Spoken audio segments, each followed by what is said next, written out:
मेरा नाम है विकास और आपका स्वागत है फैक्ट्स प्लस साइंस में। आज हम बात करने वाले हैं महान हास्य कलाकार चार्ली चैपलिन की कुछ अनसुनी बातों के बारे में और चार्ली चैपलिन के विचारों के बारे में। चार्ली चैपलिन एक महान हास्य कलाकार, फिल्म निर्माता और संगीतकार थे। चार्ली चैपलिन मौनी युग में प्रसिद्ध थे। मौनी युग वो युग था जब फिल्मों में आवाज़ नहीं हुआ करती थी, सिर्फ उन्हें देखा जा सकता था। ये 20वीं शताब्दी में बहुत प्रसिद्ध कलाकार हुआ करते थे।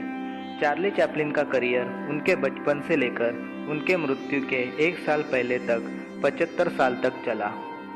क्या आपको पता है चार्ली चैपलिन की 4 पत्नियां थी? क्या आपको पता है चार्ली चैपलिन की डेड बॉडी चोरी हो गई थी? तो चलिए बात करते हैं चार्ली चैपलिन की जीवन की विविध पहलुओं पर। नंबर 1, चार्ली चैपलिन का जन्म और उनकी शुरुआती जीवन। नंबर 2, चार्ली चैपलिन का करियर। नंबर 3, चार्ली चैपलिन के असल जिंदगी में ड्रामा। नंबर 4, चार्ली चैपलिन की फिल्में। और नंबर 5, चार्ली चैपलिन का आखिरी साल। तो शुरुआत में हम बात करेंगे चार्ली चैपलिन के जन्म और उनके शुरुआती जीवन के बारे में। चार्ली चैपलिन का जन्म 16 अप्रैल 1889 में इंग्लैंड के लंदन में हुआ था। चार्ली चैपलिन का पूरा नाम चार्ली स्पेंसर चैपलिन था। चार्ली चैपलिन के पिता चार्ल्स चैपलिन सीनियर एक प्रभावशाली गायक और अभिनेता थे। चार्ली चैपलिन की माता हन्ना चैपलिन जाने माने लिली हार्ले नामक मंच पर एक आकर्षक अभिनेत्री और गायिका थी, जिन्होंने अपने काम से लाइट ओपेरा फील्ड में नाम कमाया। चार्ली चैपलिन की माता को कुछ दिमागी परेशानी की वजह से यह सब छोड़ना पड़ा, किंतु उन्होंने एक प्रदर्शन में अपने बेटे चार्ली चैपलिन को सभी से मिलवाया और उसके बाद उन्होंने अपनी आवाज़ खो दी। उन्होंने अपने प्रोडक्शन मैनेजर से अपने 5 साल के बेटे को अपनी जगह लेने के लिए कहा। सन 1897 में चार्ली चैपलिन ने सोचा कि अपनी मां का कॉन्टैक्ट यूज़ करके व्यवसाय को बेहतर बनाएंगे। उन्होंने बहुत कोशिश की पर उसका कुछ फ़ायदा नहीं हुआ। उसके बाद चार्ली चैपलिन छोटी छोटी नौकरियां की लेकिन उन्होंने कभी अपने अभिनेता बनने का सपना कभी नहीं छोड़ा। चार्ली चैपलिन ने 10 साल की उम्र में ही अपनी पढ़ाई छोड़ दी थी, क्योंकि उस समय उनके पिता की मृत्यु हो गई थी और माता भी बीमार रहने लगी थी, जिस वजह से चार्ली चैपलिन और उनके भाई के लिए यह ज़रूरी था कि वे स्वयं के लिए प्रबंध करें। जब वे 12 साल के हुए तब उन्हें एक लेजिटिमेट नामक मंच पर अपना नाटक प्रस्तुत करने का मौका मिला। इसके पश्चात 1908 में चार्ली ने वॉडेविले कंपनी में हास्य कलाकार के रूप में करियर की शुरुआत की, जिससे आखिरकार उन्हें 1910 में यूनाइटेड स्टेट के फ्रेड कार्नो रेपिटेरे कंपनी में प्रधान अभिनेता बना दिया गया। सन 1912 में चार्ली को मोशन पिक्चर कॉन्टैक्ट करने का अवसर मिला। सन 1913 में कैमरा में आने से पहले उनको वॉडेविले कंपनी को जिम्मेदारियां छोड़नी पड़ी।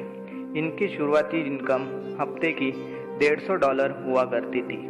सन 1914 में चार्ली ने अपनी फिल्मी करियर की शुरुआत की और अगले 1 साल में चार्ली चैपलिन 35 फिल्मों में दिखाई दिए। इनके बाद चार्ली चैपलिन 1915 में इंसाई कंपनी में काम करने लगे, जहां उन्होंने $1250 पर हफ्ता स्वीकारे। 26 साल की उम्र में चार्ली चैपलिन एक सुपरस्टार थे। 20वीं शताब्दी में चार्ली चैपलिन का करियर ज़्यादा बढ़ने लगा। उसी दशक में उन्होंने कुछ ऐतिहासिक फिल्मों में काम किया। सन 1921 में द किड, सन 1923 में द प्रिलिम और अ वुमन इन पेरिस, सन 1925 में द गोल्ड रश और सन 1928 में सर्कस में काम किया। चार्ली चैपलिन के असल जिंदगी में बहुत से ड्रामे हुए, जिसके लिए वो प्रसिद्ध भी थे। उनके साथ काम करने वाली बहुत सी अभिनेत्रियों के साथ उनके प्रेम संबंध थे। सन 1918 में चार्ली ने 16 साल की अभिनेत्री मिल्ड्रेड हैरिस के साथ अपनी शादी की। उनकी ये शादी बस 2 साल तक चली, उसके बाद उनका तलाक हो गया। सन 1924 में उन्होंने दोबारा 16 साल की अभिनेत्री लीता ग्रे के साथ शादी कर ली। इन्होंने चैपलिन के साथ फिल्म द गोल्ड रश में काम किया था। उन्होंने 2 बेटों को जन्म दिया और 1927 में उनका फिर से तलाक हो गया। सन 1936 में उन्होंने तीसरी शादी की और ये शादी पोलाट्टे गोतरात के साथ हुई थी, जो उनके साथ एक फिल्म में कोरस सिंगर की भूमिका में काम कर रही थी। सन 1942 में उनके संबंध और एक अभिनेत्री जोआन बोरी के साथ बताए गए।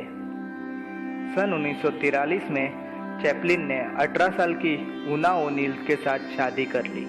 यह उनकी सफल शादी रही। इससे उनको 8 बच्चे हुए। चार्ली चैपलिन ने 1930 के दशक में काफ़ी रोचक और आकर्षक फिल्में की। सन 1931 में आई फिल्म सिटी लाइट से उनको व्यावसायिक सफलता मिली। सन 1936 में इन्होंने समाज के आर्थिक और राजनीतिक ढांचे पर भाष्य किया, जिनसे उनको बहुत प्रशंसा मिली। सन 1940 में आई फिल्म द ग्रेट डायरेक्टर से उन्होंने हिटलर और मुसोलिनी की सरकारों पर ताना कसा। चैपलिन के बहुत से महिलाओं के साथ संबंध होने के कारण उनका अमेरिका के कुछ राज्यों में प्रवेश रोक दिया गया था। चैपलिन जल्द ही परंपरावादियों के लक्ष्य पर आ गए और सन 1952 में संयुक्त राष्ट्र अमेरिका के अटॉर्नी जनरल ने चैपलिन के विरुद्ध में कुछ अपशब्द कहे, जिससे नाराज होकर चैपलिन अमेरिका को अलविदा कह दिया और स्विट्जरलैंड के कोर्सियर सुरवेवे में एक खेत में जाकर वास्तव करने लगे। चार्ली चैपलिन सन 1972 में आखिरी बार अमेरिका आए। उन्हें ऑनरेरी एकेडमी अवार्ड दिया गया। चार्ली चैपलिन की अंतिम फिल्म 1967 में अ काउंटेस फ्रॉम हांगकांग आई, जो कि एकमात्र रंगीन फिल्म थी। 25 दिसंबर 1977 में जब सारा जग क्रिसमस मना रहा था, तब प्रातः काल में चार्ली चैपलिन की मृत्यु स्विट्जरलैंड के सुरवेवे में उनके घर में ही हो गई। उनकी पत्नी और उनके 7 बच्चे मृत्यु के समय उनके साथ थे।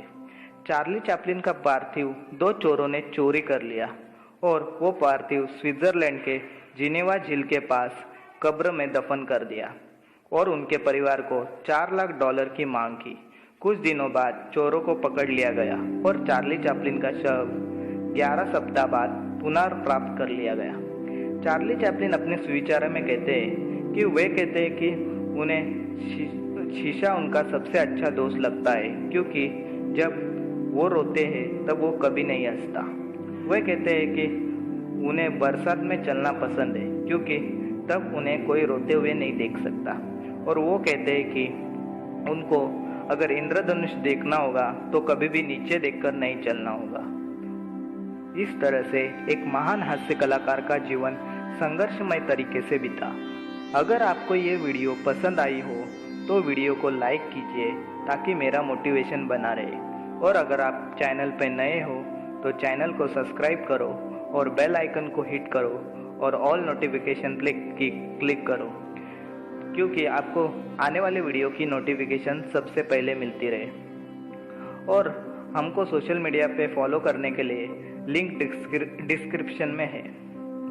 नेक्स्ट वीडियो का किस वीडियो पे टॉपिक पे आपको वीडियो देखना है वो कमेंट करो, और मिलते हैं अगले हफ्ते में एक और इंटरेस्टिंग वीडियो के साथ।